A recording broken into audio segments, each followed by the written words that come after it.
Hello, कैसे हो बच्चों। हम पढ़ते हैं कक्षा 10 विज्ञान का टॉपिक फ्लेमिंग का दाएं हाथ का नियम।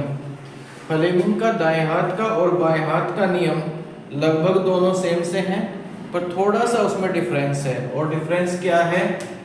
ये डिफरेंस है। यदि कहते हैं कि दाएं हाथ का नियम, तो हम अपने दाएं हाथ को इस तरह से फैलाएंगे और फैलाने में ध्यान रखना है कि अंगूठा, तर्जनी और मध्यमा तीनों इस तरह से होने चाहिए कि तीनों के बीच 90 डिग्री का एंगल हो।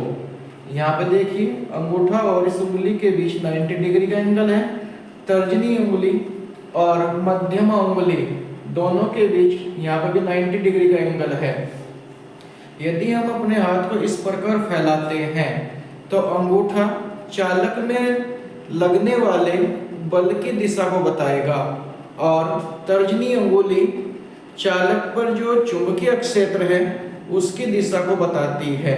मध्यमा अंगुली चालक में बहने वाली धारा की दिशा को बताएगी।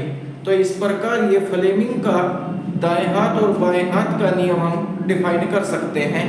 जैसे कि यहाँ पे भी कहा है कि यदि हम अपने दाएं हाथ को इस प्रकार फैलाएं कि अंगूठा, तर्जनी और मध्यमा अंगुली तीनों एक दूसरे से 90 डिग्री के एंगल पर हों, तो अंगूठा चालक पर लगने वाला बल, ये चालक पर लगने वाले बल की दिशा को अंगूठा बताएगा। और तर्जनी अंगुली चुंबकीय क्षेत्र, ये चुंबकीय क्षेत्र को बता रही है।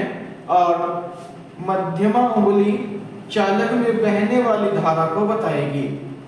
दोबारा देखते हैं, अंगूठा चालक पर लगने वाले बल की दिशा, तर्जनी अंगुली चुंबकीय क्षेत्र की दिशा और मध्यमा अंगुली चालक में बहने वाली धारा की दिशा को बताती है। तो इस प्रकार हम इस नियम को डिफाइन कर सकते हैं। यहाँ पे देखिए इसको शॉर्ट में FBI। F से होगा फ्लेमिंग का, और दूसरा बोलते हैं F बल, B चुंबकीय क्षेत्र और I चालक में बहने वाली धारा की मात्रा को या प्रेरित धारा को बताती है।